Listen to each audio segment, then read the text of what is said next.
I've seen a lot of promises from a lot of different brands before Facebook. Google had a product that was somewhat similar called Wave that they recently pulled the plug on. I'm not sure they did a great job of explaining what it did, because a lot of the instantaneous sort of messaging that Facebook's talking about today, Google Wave had, but it didn't have a lot of adoption. It is interesting because Facebook has so many users that anything they roll out is going to be adopted immediately. But it's going to depend on how easy the system is to use. If it's not easy to use, they won't see a lot of adoption, and people will just continue to use the hard way. And it's funny because he told a story about high school students not using email, and email's sort of for old people, because even 2 summers ago we talked to our interns and we had them tell us about social media. And they explained to us that they don't use email, they use Facebook. They were on Facebook all the time, all their friends were on Facebook.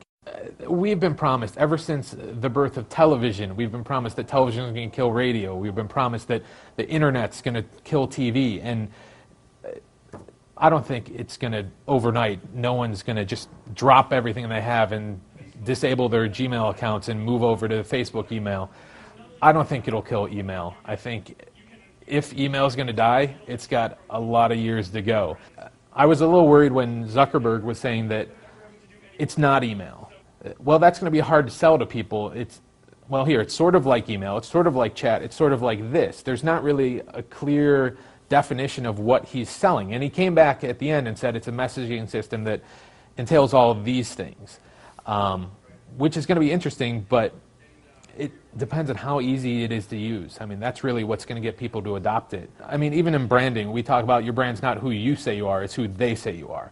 And that's going to apply here. It's if people want to use this, they'll use it. And if they don't, they won't, and Facebook will probably move on and try something else. I mean, with 500 million of us on there, I mean, they got a lot of power. They control the weight right now. And really, it's sort of a battle, I think, between Google and Facebook just for control of our lives. They just they want to be the first site that we log into in the morning, and that's going to make a lot of money for somebody, and it's going to lose a lot for another brand.